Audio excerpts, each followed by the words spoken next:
As y'all can see, I got a new car. This is my new 2016 Mustang GT with a 6-speed manual. Yes, as y'all can see in the title, I picked up a manual Mustang, and yes, it's older. I know y'all probably got a bunch of questions. Like, a bunch of people was asking me when I first picked it up, why would you get an older car? Why would you get a manual? I'll be explaining all that in today's video, and you already know. You already know I got y'all with the POV video, man. Fire POV content coming, man. But right now, before we get to the POV, I want to give y'all an overview of the car. It's a 2016 Mustang GT with the manual, and it comes with the performance pack, and it's a premium. So the performance pack, if y'all don't know, comes with the bigger splitter on it, comes with a bigger heat exchanger, which is pretty much like a bigger radiator or whatever, comes with the K-member or crossbar on the engine, which I'll open up the hood and show y'all. Comes with these performance pack wheels that I had put on my last car, but these actually came standard on here. 6-piston Brembo brakes, as y'all can see. We got the big brakes on here. These are the same 6-piston brakes that were on the GT500 from the previous generation Mustang. So that's just a little information for y'all, and they stop really good. Also, the performance packs aren't supposed to come with a spoiler, but I added this spoiler right after I got the car. I added this GT350 style rear wing. I think it sets the rear end, makes it look really good. The performance pack don't come with a spoiler, which looks alright, but like, I like having a spoiler on my shit. My knees, I have a new deck lid coming in that's just gonna be flat black. So these holes are from the GT badge that used to be on here. The only reason I took the GT badge off is because, as y'all can see, I got a black 5.0 badges on the side of the car, and I got a black horse on the front. But my GT badge was chrome still, so I just took it off because it looked a little weird, and I just got a flat black deck lid that should be coming in sometime next week.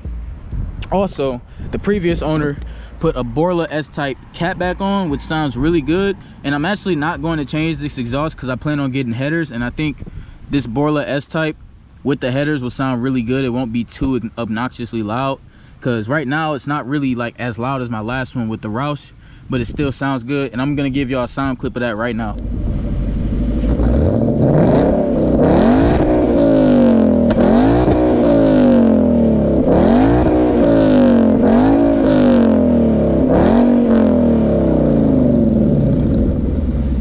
As y'all can see, it has a really nice, like, aggressive tone, but it's not like raspy, it's not obnoxious. The Roush on my last one was a little raspy at times. It could be a little obnoxious at times. This is like a really like smooth tone all the way across the RPM. It sounds good in every part of the RPM. It sounds loud when you want it to be, and it's quiet when you want it to be, and it also has the pops and crackles a little bit, so it sounds really good. So moving on to the inside of the car. Oh, and I don't know if I told y'all, the color of the car is ruby red. Moving on to the inside, as y'all can see, we got leather seats now. So the fuck? I don't know what that is. We got leather seats now, all black leather seats. We still got the lights, of course, on the inside. The gauges light up like my last one. We also, the performance pack also comes with these two gauges that check your oil pressure, PSI, and your vacuum. Really useless. Vacuum is kind of useless, but it's cool to see it move. I'll show y'all right now. Like when you give it some gas,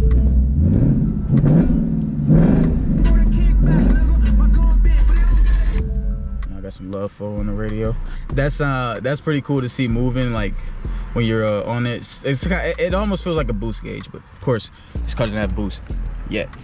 The performance pack also comes with this like machined aluminum. That's a performance pack only thing, and it looks pretty cool. You can see the machine woven in the aluminum, so that's cool. Another thing that's different with this one than my 2018 is that plaque right there. It says Mustang since 1964. The 2018 only said Mustang, and it didn't really like, and I didn't like how they changed that also, because this kind of gives it like more, it makes it feel more special, if you know what I mean. Like, since 1964, it kind of gives it like a heritage, you feel me? When the other one, it just said Mustang, like it was kind of plain boring. This one feels like a plaque. Other than that, like the differences, there aren't much differences. Of course, we got leather here because it's a premium stitch with the leather on the door. We got, of course, leather seats. We got heated and cooled seats now, and also we got the big boy manual. And a lot of people are wondering why I switched over to a manual. Now, y'all don't really know because I started my channel with my 18 Mustang, but before that, I had a manual EcoBoost Mustang, and I also had a Focus ST. Both of those cars were manual. And I was a standard manual guy before I got the 18. And I just wanted to try out the automatic because I thought about, you know, building it and probably like trying to make a fast car. But at the end of the day, I love the engagement you get with a manual transmission, man. It's nothing like a manual. You get that engagement, you get that feeling. You got those 3 pedals. Oh, that's another thing that's different. On the performance pack, you get these chrome pedals, and on mine, my last one, it was just black pedals. So I like these chrome pedals that you get. Kind of gives it more of a special feeling. But yeah, the manual, I love the manual. As y'all can see, we got this like 8-ball shifter. This came with the car. I know that they don't look like this. I still have the standard shift knob. So this is what the standard shift knob looks like compared to the 8-ball shifter. This is too small. I really don't like how this feels in my hand, so I actually prefer this one a lot more. And another thing that I did also was I took my clutch spring out. So that's my clutch spring right there. I have a Steeda clutch spring coming in. The clutches on these are good, but the spring made it feel like it makes it pop up a little too hard. Like, so I'll buckle and shit while I'm driving and buckling, and without the clutch spring, I'm able to drive a lot smoother. So I just got a smaller, lighter clutch spring so that I could use the clutch a lot more and get that biting point, because it was hard for me to find the biting point with the original clutch spring. So anybody asking, like, wondering what's the difference, how does it feel driving a manual towards automatic? The manual is definitely more fun, but let's move around to the engine because I don't want to spend too much time on the inside. And the new things, like while I'm going around the car, in 2016 there was blinkers in the hood. So if y'all notice, if I turn on the caution lights, there's a blinker in the hood. So that's pretty cool. That's something that they stopped doing in 2018, and I think that that's a really cool thing. Like, especially at night, I can see it. But we'll move around under the hood. Excuse my dirty engine bay. I know it's really dirty under here. I got to clean it up. But this is a 5 liter V8, just like my last one, but it's a Gen 2 Coyote. The 2018 had a Gen 3 Coyote. The biggest differences between the Gen 2 and the Gen 3 Coyote is fuel, and it's I believe the Gen 3 has a bigger bore, a little bit of a bigger bore that's like more of a true 5 liter, whereas this is like 4.8 really. But so it doesn't, the last one had direct and port fuel. I believe this only has direct, but I'm not sure. I could be wrong on that. I know it only has 1 type of fuel, whereas the other one has 2 type of fuel, and you know, the whatever. The good thing about these motors is that they're bulletproof down there, man. Like, these ones you can push a lot of power at and they won't struggle on you, they won't break on you. Whereas the Gen 3 Coyotes, they're a little bit more fragile than these ones. These ones you can throw a lot at and they'll handle it. Also, these ones don't tick, so you don't have to worry about that ticking shit. I know a lot of people were in the comments saying, yo, just get some Ceratec and this and that, where this one you don't have to worry about none of that. It doesn't tick. It doesn't tick in the morning. You don't hear anything from this engine but what you need to hear. This thing sounds good. It runs great. I've never had a stalling problem with it yet. My last one always stalled, as y'all can see in the last video. I'll put a clip right here. Add this to another thing that I don't like about this car. Y'all see how it just stalled like that? I gotta figure out why it does that. Where the car stalled out on me while I was in the middle of the video. But yeah, this engine runs great. Another thing that y'all probably noticed that's different is this right here. This is, I don't remember the specific name, I'm drawing a blank, but I believe it's called, what, a K-member or something like, not a K-member, a structure bar or whatever. This is a structure bar. Pretty much it helps with the rigidity going around the track. It gets rid of that body roll, shit like that. Do I notice much of a difference? Kinda, I can say that, but I feel like it's probably because of suspension, because the performance packs come with a more tight suspension. Different, you know, stuff goes on in the suspension of the performance pack. I can't get into it because I'm not really a specialist in Mustangs like that. I just drive them. But yeah, it comes with a new diff. It comes with different gearing, and it also comes with bigger brakes, different suspension, and it also comes with this right here. So a lot of stuff for the track, and you definitely notice it while you're driving. This thing handles way better than my last one. Like I didn't expect it to be such a difference, but this handles so much better around corners, just everyday traffic. This thing handles way better than my last one. As y'all have probably been looking at, which I haven't said anything about, this has a JLT cold air intake. A previous owner sold it to me, and he told me he put a JLT cold air intake on it, a GT350 throttle body, and it also has been tuned by Paul's Performance in Jackson. And I'm gonna go up there and get acquainted with him so I can figure out, you know, what else more we can do to this car. I plan on putting headers on it, like I said earlier, and I plan on putting a Roush Stage 2 supercharger on it, so y'all stay tuned for that. I'm trying to go crazy with this car. I'm trying to compete with Hellcats and shit with this car, so y'all stay tuned. I'm building this bitch up. I want to get an E85 tune. I want to get headers, but for right now, this is what we're working with. This dude says it pushes around 480 crank. I don't know how true that is. I haven't seen the dyno sheet, so y'all take that however y'all want. Don't take my word on that, but dude told me, that sold it to me, it pushes around 480 crank, maybe a little bit less than that, but it feels more powerful than my last one. So, but dyno wise, it feels more powerful than my 2018. But you know, again, it could be because of the manual, because 2018 was automatic, so when you're going through the gears in this, you feel the power a lot more, whereas in the automatic, you're just always in the power band. That's pretty much the car. Also, premium comes with blind spot monitoring, and it also comes with a subwoofer in the back. So the sound system in this car sounds great. Like, I don't want to do nothing else to the sound system. This sub right here makes plenty of noise. The music sounds great. You hear the bass in there. It's great. So sounds good, looks good. Now to the part y'all all been waiting for. Let's get to that POV drive. I'll get back to you. All right, so here we go. POV 2016 manual Mustang GT with the performance pack. So let's get started.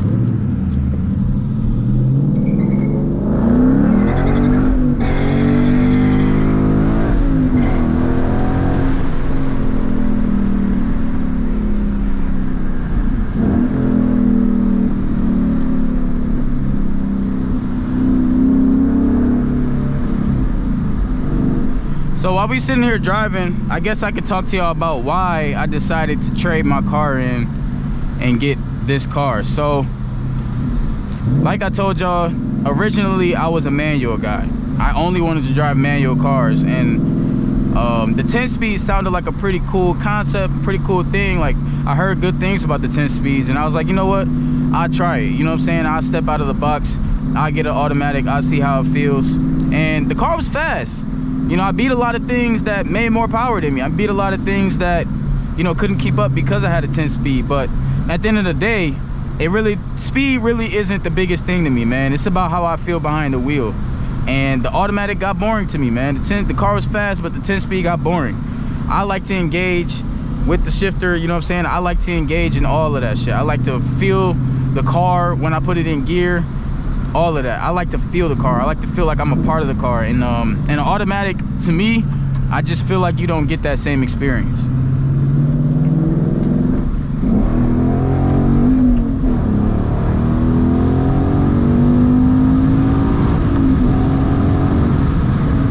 Like, it's so much. It's 10 times.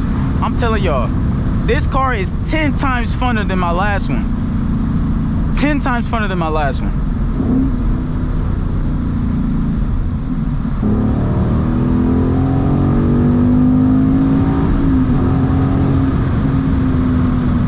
And this thing's got power. Those numbers might be right, man. This thing feels like it has around 500 horsepower. Like,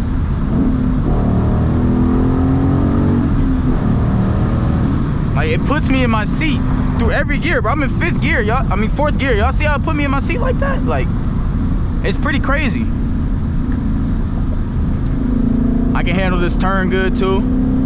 You know, we got good suspension on here, man. I'm going 60 on a turn like this. I couldn't do this in my last one, man. It felt like, you know, the car was moving all over the place. This thing feels a lot more structured. It feels a lot more rigid, if you know what I mean. Like, it just doesn't feel like it's gonna go all over the place. Let's downshift here.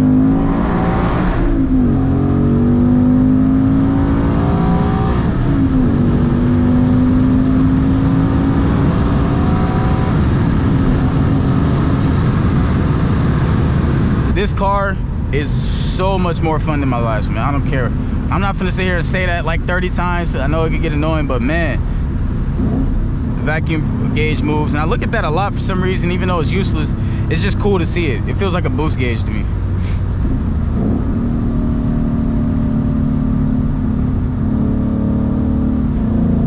Now, of course, we still got our switches here for the traction, the steering, and the modes, like I did on my last one. And that was regular mode, so let's switch it into sport mode. A lot more punchy. Sport mode, I've noticed, whereas it's different, like in sport mode with the 10-speed, the gear shifts were a lot more punchier.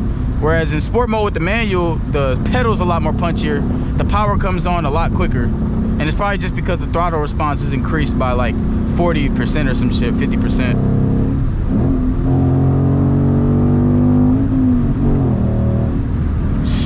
Every gear puts you in your seat. It's crazy. 5th gear, it puts you in your seat. The only gear that doesn't put you in your seat is 6.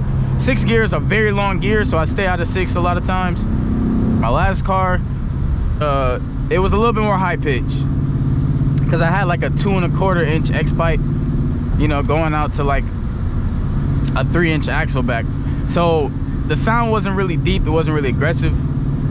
It's a 3-inch cat back all the way back, so it gives it a really aggressive tone at the same time making it loud. So it sounds really good to me. It sounds better to me personally than my last exhaust. Some people may disagree. People who like just loud ass cars would like my last exhaust more. I'm more into the sound, I'm more into the tone.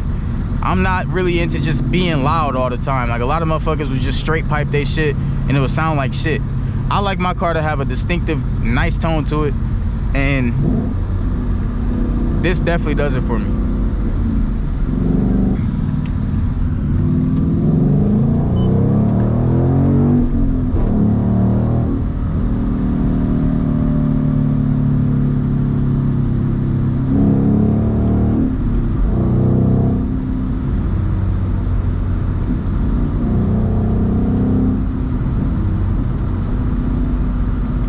This thing handles turns way better than my last one, that's for sure.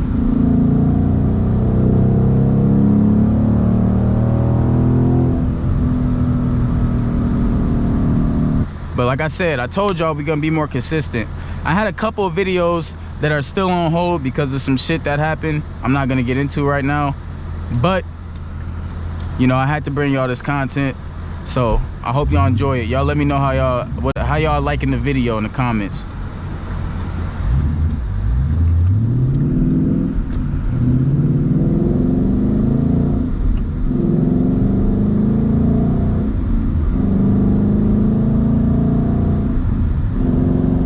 This is my burnout spot, but somebody is over here right now, so I don't know if we're gonna be able to do donuts today.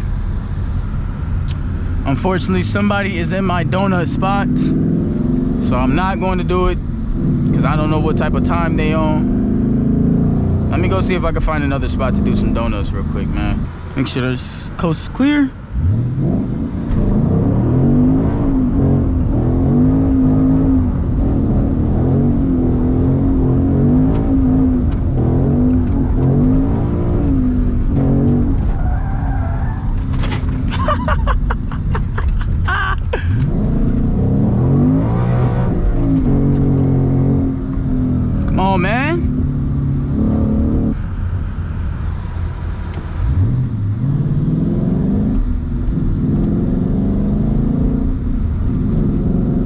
First time I've done donuts in this car. That was fun.